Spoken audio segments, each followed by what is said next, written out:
자, 이번 시간에는 신라젠이 오늘 하한가로 장을 마감을 했는데요. 자, 신라젠이 하한가를 맞은 그 이유와 그리고 제가 부제로 누군가는 미리 알고 있었다 이런 부제를 정해봤는데, 자, 그 내용이 무엇인지에 대해서 살펴보도록 하겠습니다. 자, 오늘 뭐 신라젠에 대해서 알아보겠는데, 좋아요, 구독하기 많이 눌러주시면 감사하겠습니다. 그럼 바로 신라젠에 대해서 알아보도록 하겠는데요. 자, 먼저 신라젠이라는 업체에 대해서 간단하게 좀 정리를 해봤는데, 자, 신라젠이라는 업체는 항암 바이러스 면역 치료제를 연구 개발할 목적으로 2006년도에 설립한 그런 업체고요. 자, 신라젠이 이렇게 유명하게 된 배경은 뭐냐면은 그 토끼의 암을 대상으로 바이러스 항암제 팩사백을 투여한 결과 완치가 된 그 토끼의 혈청에서 항암 그 항체가 생성된 걸 확인했습니다. 자, 이로 인해서 이제 그 신라젠이라는 업체가 전 세계 시장에서도 아주 상당히 유명한 업체로 이렇게 우뚝 서게 되는데요. 자, 그럼 이 팩사백이라는 항암제는 무엇이냐? 여기 간단하게 좀 정리를 해봤는데, 이 팩사백은 우드 바이러스를 유전자 재조합해서 암세포만을 선택적으로 공격하는 기전을 갖고 있는 항암 바이러스입니다. 그래서 팩사백의 그 작용 기전은 이렇게 이제 분석을 할 수 있겠는데, 암세포만을 선택적으로 공격한다는 점이고요. 그리고 암세포를 지속적으로 공격을 하고요. 그리고 또 암세포의 성장을 억제하는 이런 그 기전을 갖고 있어서 상당히 그 효과가 좋은 그런 그 어떤 항암제로서 자리매김하지 않을까 이렇게 기대감이 이제 컸었는데, 자, 오늘 좀 안타깝게 신라젠이 그 명확항암제 팩사백의 간암치료 효과를 확인하는 임상 3상 시험을 중단하는 그런 기사가 보도가 되었죠. 이는 미국 내 독립적인 데이터 모니터링 위원회 DMC로부터 팩사백 임상시험 중단을 권고를 받았다는 그런 공시가 나왔어요. 자, 신라젠의 그 공시 내용을 보면은 당사는 8월 1일 오전 9시, 9시에 DMC와 팩사백 간암 대상 임상 3상 시험의 무용성 평가 관련 미팅을 진행해 왔으며, 진행 결과 DMC는 신라젠의 임상시험을 중단을 경고했다. 자, 이런 내용입니다. 상당히 충격적인 그런 내용이 아닐 수 없는데요. 네, 앞서 신라젠은 2016년도 1월에 뉴질랜드 시작으로 미국, 한국 등에서 이 간암 환자 대상으로 팩사백의 안정성과 유효성을 확인하는 글로벌 임상시험을 진행을 하고 있었습니다. 신라젠은 DMC로부터 권고받은 사항을 미국 식품의약청 FDA에 보고할 예정이에요. 그래서 자, 이게 이제 어떻게 될는지 한번 우리가 주목해서 지켜봐야 될 부분인 것 같습니다. 네, 그 8명의 종양학자들로 구성된 DMC는 글로벌 임상시험 중간 결과 데이터를 기반으로 팩사백 넥사바 투여군이 제조군 대비 얼마나 위험 요소가 줄었는지를 확인을 했고, 평가 결과 DMC는 팩사백에 대한 임상 3상 진행하는 것이 이익이 없다. 이렇게 하면서 이제 임상 중단을 권고하는 그런 결정을 내렸다고 합니다. 근데 이런 팩사백의 무용성 결과가 그 발표되자 의료기하고 증권가에서는 이미 예상된 결과라는 그런 입장이 이렇게 나오고 있어요. 어떤 종양내과 교수가 이렇게 입장을 밝혔는데, 이 팩사백이 기존 항암제와 다른 새로운 기전으로 의료계의 주목을 받아왔다면서도 DMC의 임상 중단 권고는 사실상 임상 중단 결정을 통보한 것과 다름이 없다라는 그런 설명을 했고요. 또 다른 그 종양내과 교수는 사실 의료교 내부에서 팩사백에 대한 부정적으로 보는 시각이 많았다고 하면서 DMC의 무용성 평가 결과가 나온 만큼 더 이상 임상 연구가 진행이 이제 불가능할 것이다. 이런 그 입장을 밝혔고요. 임상 디자인을 바꿔서 다시 진행할 수는 있지만 글로벌 임상 3상 연구가 실패했기 때문에 시장의 신뢰를 얻기 힘들다라고 이렇게 이제 밝힌 바 있습니다.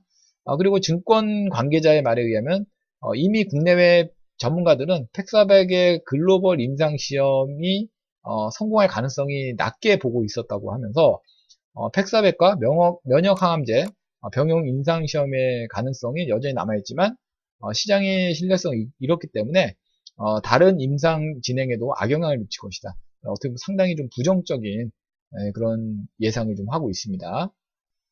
네, 또 일각에서는 이런 내용도 있습니다. 자, 여기 보시는 것처럼 주식시장과 업계에서는 신라젠이 이와 같은 결과를 미리 알았었던 것이 아니냐는 그런 의혹이 있다는 것입니다. 요 신라젠 그 전무가 지난달 1일부터 8일까지 총 4회 거쳐서 보통주 10만 주 이상을 장내 매도를 합니다. 88억 원 규모라고 하죠. 당시에 이제 신 전무가 대규모 매도 소식이 알려지면서도 어, 당시 신전무의 대규모 매도 소식이 알려지면서 주식시장과 업계에서는 신라젠의 임상 3상 문제가 생긴 것이 아니냐는 그런 우려의 목소리도 있었고요. 당시에 이제 신라젠 측에서는 신 전무가 개인적 채무 변제를 위해서 주식을 매도했을 뿐이다. 자, 이렇게 좀 해명을 했다고 합니다. 근데 좀 이상하긴 하죠. 예, 하필이면 왜, 한 달 전에, 진짜 뭐 딱 한 달 전입니다. 한 달 전에, 뭐 채무가 어느 정도인지 수준은 모르겠으나, 자, 이걸 왜 매도를 했을까? 네. 뭐, 오히려 그 매도를 안 하고, 신라젠의 그 앞으로 향후에 발전 가능성이 있다라면은, 뭐 저 같으면은, 뭐 제 개인적인 생각이지만, 만약에 그렇게 뭐 앞으로 발전 가능성이 좋은 그런 내용을 갖고 있다라면은, 굳이 매도를 안 하고요. 그걸 이용해서 그 채무를 변제하는 방식도 있거든요. 그러니까 혹시 미리 이런 악재를 알고 미리 매도를 한 게 아니냐는 의혹이 생길 수밖에 없다라는 것이죠. 네, 그리고 또 신라젠의 그 주가 하락으로 인해서 이 전환사채 투자했던 투자자들도 아주 당황스러운 그런 상황이 지금 되고 있는데 이 CB 투자자들이 설정한 전환가액에도 큰 폭의 그 하락이 있었고, 그리고 이제 요 전환가액보다도 낮아지는 그런 지금 내용이 되고 있어요. 지난 3월에 발행할 당시에 11만 원 이상이었던 신라젠의 30회차 12 전환가액이 두 차례 조정되면서 리피싱이라고 합니다. 49,000원까지 낮아졌는데 현재 주가대로라면 30회차 투자자들의 차익을 실현하는 것은 이제 불가능한 그런 상태이기 때문에 이 CB를 투자한 그 투자자들도 상당히 좀 당황스러운 그런 상황이 아닌가. 자, 이렇게 좀 되고 있는 그런 실정입니다. 네, 그럼 신라젠의 그 차트를 보면서 기술적 흐름은 어떻게 될 것인지에 대해서 설명을 좀 드려볼까 합니다. 자, 오늘 안타깝게 좀 하한가를 좀 맞이하고 말았는데요. 오늘 나온 그 하한가 내용이 너무나 좀 충격적인 큰 내용이기 때문에 좀 안타깝지만 아무래도 좀 더 하락을 이어갈 수밖에 없는 그런 상황이 아닐까 이렇게 좀 예측을 할 수밖에 없겠습니다.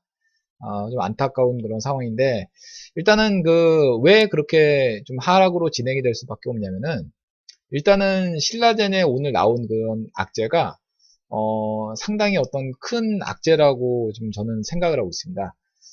그 이유는 예전에 신라젠을 이끌었던 과거의 주가 차트를 보시게 되면은 자, 주봉상 이렇게 노란 마크가 되어 있던 그 자리를 거치면서 신라젠이 뭐 15만 원대 이상까지 이제 주가가 급등을 했는데요.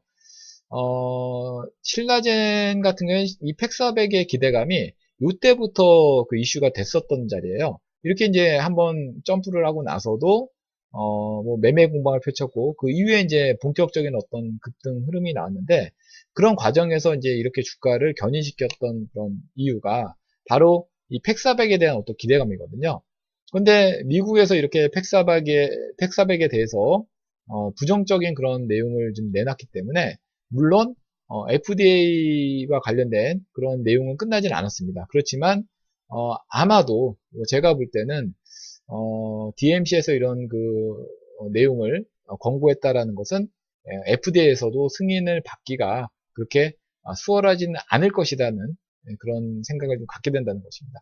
그렇기 때문에 이제 팩400이 할 수 있는 방법, 신라젠이 이제 할 수 있는 방법, 취할 수 있는 방법은 뭐 다른 그 뭐 간암 말고 이제 다른 쪽에 그 다른 암에 대해서 뭐 신장암이라든지 다른 쪽에 대장암이라든지 다른 암 쪽에서의 그런 임상 시험을 계속 이어갈 수밖에 없는 그런 입장이거든요. 그래서 이제 그런 내용들이 또 다시 뭐 부각이 돼서 좋은 그런 결과치를 가져가게 되면은 주가가 또 다시 긍정적으로 진행이 될 수 있지만, 지금 현 시점에서 현실적으로 놓고 본다면은 거기다가 오늘 뭐 하한가 잔량도 상당히 많이 지금 쌓여 있는 것으로 좀 봤는데, 이런 그 여러 가지 조건들을 봤을 때 신라젠이 뭐 좀 더 하방향으로 좀 진행이 될 가능성은 좀 커 보인다, 이렇게 예측할 수밖에 없는 것 같습니다.